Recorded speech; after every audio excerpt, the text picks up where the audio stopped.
In September 2020, the USS Nimitz was cruising through the North Arabian Sea on a routine deployment. Life on the aircraft carrier was pretty standard: scheduled watches, quiet hallways, and sailors moving through long shifts that seemed to blend together. One night, Information Systems Technician Second Class Ian McKnight was on duty, just doing his usual thing at his watch station. But then, out of nowhere, Ian vanished. No alarms went off, no one saw the fall, and there was no sound to mark it. When the next shift came in, they found the watch post empty. A quick head count confirmed what everyone feared: a sailor was missing.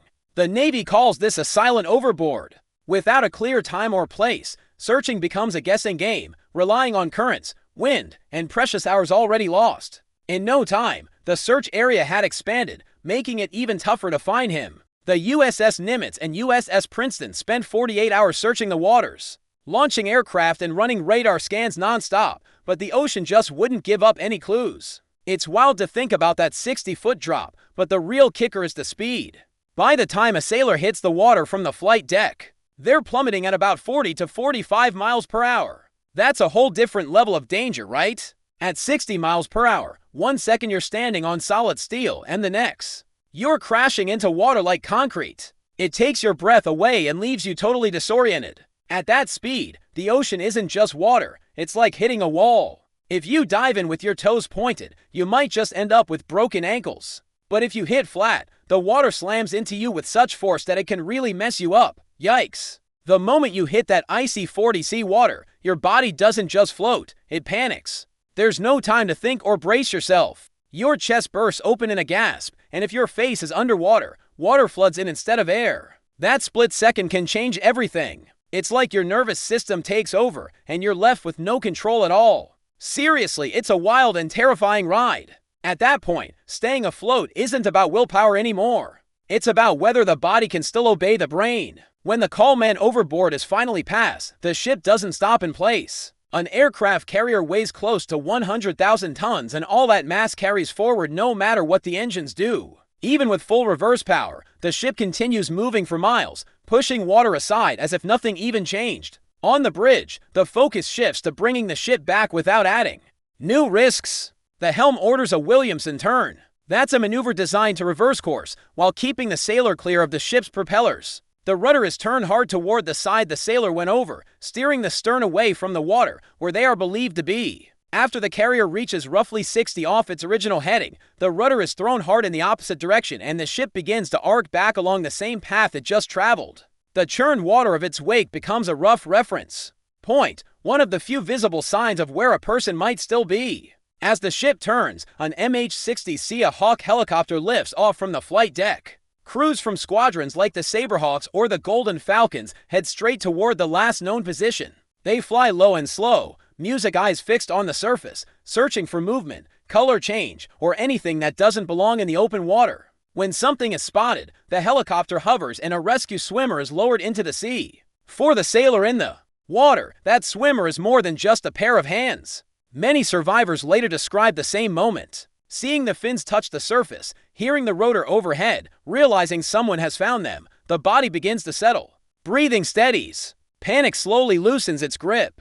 Hope in those moments hopes to keep the body working just long enough to survive. Now, falling from a nuclear submarine is an all-different breed of terror. Unlike the carrier, a submarine is low to the water. You aren't falling 60 feet, you're falling 15, but you are falling into a vacuum. As a submarine moves at 20 knots, it creates a Venturi effect along its hull. The water isn't pushing you away. It's sucking you toward the massive 7-bladed bronze screw at the stern. These propellers are so large and move so much water that they create cavitation pockets, which are basically areas of low pressure that can pull a human body into the blades before the bridge even knows you're gone.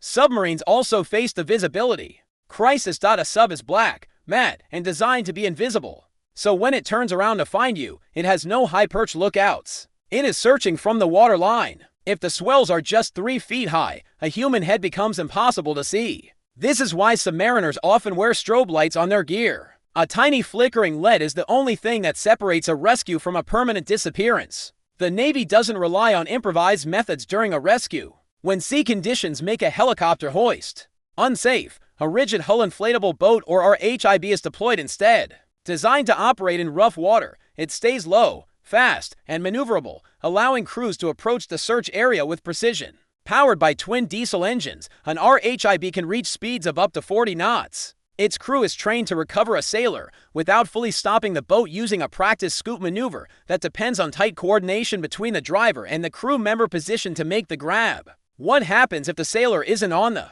surface? What if the man overboard is actually an entire crew trapped? This is where the Submarine Rescue Diving and Recompression System, or the SRDS, comes in to help.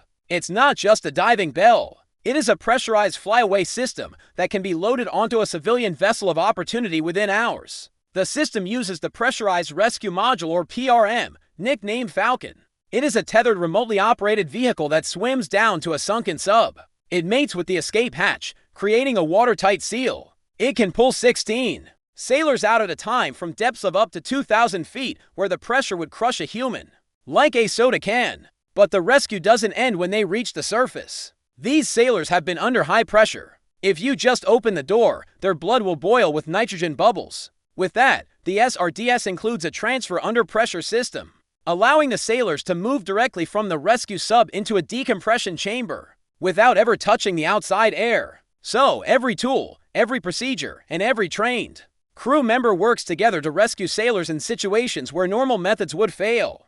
It is technology and skill built to fight the ocean itself. Now, returning back to McKnight, after 48 hours, the Navy called off the search. Why? Because the math of the ocean is cruel. Based on the water temperature and the drift model, which is a computer program called SROPS, the Navy can predict with 99% accuracy when a human body will cease to be viable. When that clock hits zero, the mission shifts from search and rescue to search and recovery.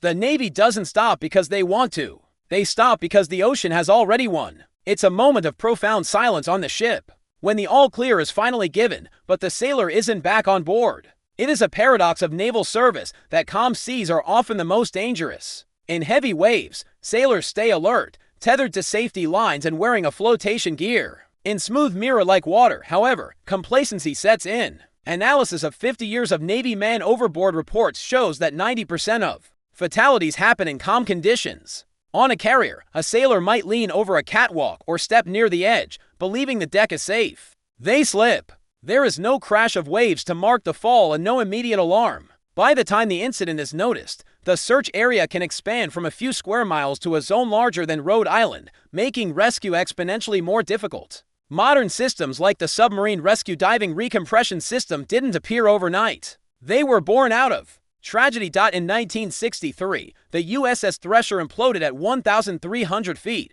killing all 129 aboard. Worse, the Navy had no way to reach a disabled submarine or rescue its crew. This disaster led to the SubSafe program, setting strict engineering standards for submarines and to the creation of the Undersea Rescue Command.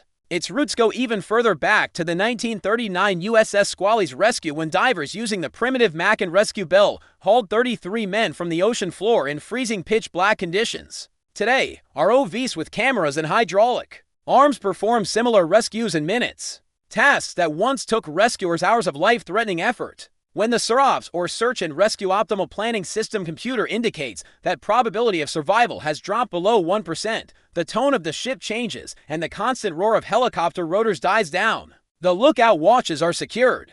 The transition from a rescue mission to a recovery mission is a psychologically heavy lift for the crew. On a carrier like the George Washington, everyone knows someone connected to the missing sailor. And to stop looking is to admit that the ocean has claimed one of your own. If a body is recovered, or if a sailor passes away during a long deployment where a return to port is weeks away, the Navy initiates the burial at sea. A Navy burial at sea is far from a simple act of disposal. It is a carefully orchestrated ceremony shaped by winds, waves, and the motion of a massive ship. The medical team and the chaplain prepare the sailors' remains, dressing them in full dress blues, complete with medals and gloves. Some are placed in a weighted casket designed to sink quickly, while others are wrapped in a hand-stitched weighted shroud. The ship must be underway, moving slowly to maintain stability. The crew forms in silence, hundreds of sailors standing in divisional formation. The only sounds are the hum of the engines and the wind through the antenna wires. At the edge of the deck, the honor guard carries the casket or shroud to the tilting board, the flag draped carefully over the remains. Chaplain delivers the comment, and on the command, the body slides into the sea while the pallbearers hold the flag clear of the deck and the water. A 21-gun salute echoes across the steel deck, followed by the haunting notes of taps played from the ship's command tower. The flag is folded and later presented to the family. But the ceremony concludes with a single command: carry on. For the living crew, these words are more than protocol. They are a vow that the ship endures, the mission continues, and the sailor's service remains honored through the ship's steadfast motion across the ocean.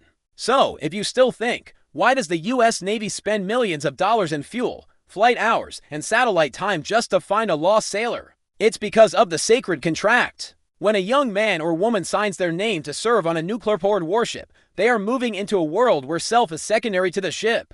In exchange for that sacrifice, the Navy promises that if you fall, the entire weight of the Department of Defense will move heaven and earth to find you. The ocean is wide, cold, and unforgiving, and it doesn't care about anyone, but sailors live in it every day. And the Navy moves through it with purpose, trained to act when someone falls. Every rescue, every watch, every maneuver is a promise kept. The sea tests skill, patience, and courage. But it also shows what people can do when they work together. Out here, the ship, the crew, and the water are all connected.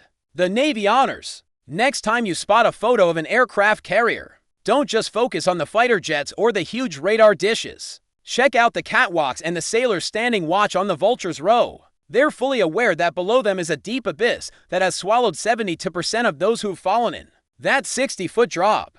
It's like plummeting 6 stories into a concrete sea. And they know if they vanish, their shipmates will have to act fast. It's a serious job, and they respect the ocean like it's a powerful force. The ocean really puts us in our place, doesn't it? But when someone goes overboard, the Navy steps up. We don't leave our own behind. We search until there's no hope left. And only then do we honor them with a proper farewell. What do you think about how the Navy handles this tradition? Does it surprise or impress you? Feels right, doesn't it? Love this perspective? Smash that like button and subscribe for more awesome Navy stories. Want to support us even more? Join the fleet for loyalty badges and priority responses. Just hit join on our channel page. Thanks for being here. Drop a blue heart in the comments for those we've lost. Catch you later on the waves.